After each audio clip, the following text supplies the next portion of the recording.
तुम्ही आंदोलन केलं, आंदोलनाची मागणी काय होती आणि त्याच्यानंतर ही कारवाई झाली, त्याच्याबद्दल तुमचं काय म्हणणं? आमच्या शाळेमधले शिक्षक कामाला लावले याबद्दल काही आमचं म्हणणं नव्हतं, पण सगळे शिक्षक कामाला लावले याबद्दलचं हे आंदोलन होतं.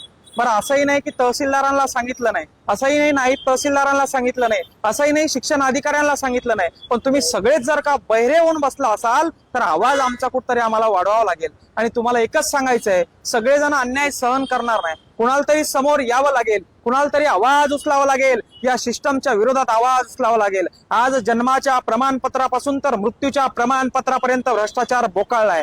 या अधिकाऱ्यांना मी बोललेले एवढं जर का झोंबलं असेल तर स्वतःची वर्दी बाजूला ठेवून एखाद्या तहसील कार्यालयामधून एका दिवसामध्ये तुमचा अर्ज मंजूर करून आणावा किंवा तुमचा एखादा विनंती अर्ज रस्त्याचा मंजूर करून दाखवावा, तेव्हा सांगेल की शासन प्रशासन व्यवस्थित काम करतंय म्हणून.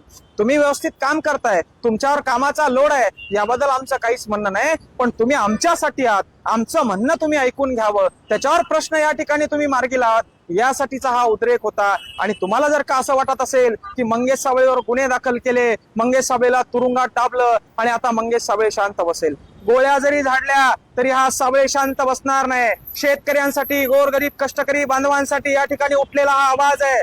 माझ्या वावरातून समृद्धी महामार्ग जाणार आहे आणि 100-150 एकर जमीन मला घ्यायची आहे म्हणून राजकीय पुढाऱ्यासारखा आवाज हा नव्हता, किंवा मला एखादं टेंडर पाहिजे, एखाद्या संरक्षण भिंतीचं, एखाद्या रस्त्याचं टेंडर पाहिजे म्हणून हा आवाज नव्हता. माझ्या लेकरांच्या शिक्षणाच्या भविष्यासाठी हा आवाज होता. आणि तुम्ही आम्हाला फुकटची रेवडी देऊ नका, तुम्ही आम्हाला फुकटचं ज्ञान वाटू नका, पण आमच्या लेकरांना व्यवस्थित शिक्षण सिस्टम द्या, शिक्षणचा बोजवारा वाजवू नका, त्यासाठी उठलेला हा आवाज होता, त्यासाठी उठलेला हा उद्रेक होता, एवढंच या ठिकाणी सांगेल.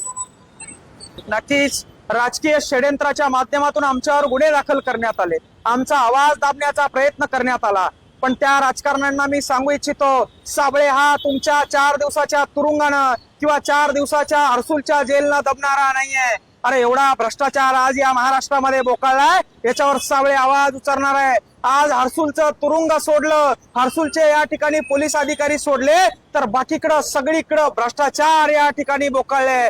म्हणजे जेलात प्रशासन चांगलं सुरू आहे, जिथं कैदी असतात तिथं प्रशासन चांगलं सुरू आहे, मात्र बाहेर जिथं सामान्याचे काम व्हायला पाहिजे तिथं टेबला खालून पैसे द्यावं लागतायत, टेबला खालून भ्रष्टाचार सुरू आहे. आणि त्याच्या विरोधात जर का कोणी आवाज उचलणार असाल आणि तुम्हाला वाटत असेल तुम्ही तो आवाज दाबणार असाल तर ही जनता शांत बसणार नाही, आमच्यासारखे तरुण शांत बसणार नाही. आणि आम्ही ही खुणगाड बांधून हा आवाज उचललेला आहे. तुम्हाला वाटत असेल 4-2 दिवसाच्या तुरुंगवासानं तुम्ही आमचा आवाज दाबणार तर विसरून जा, शेवटच्या श्वासापर्यंत या मातीसाठी हा मंगेश साबळे लढत राहणार आहे, लक्षात असू द्या.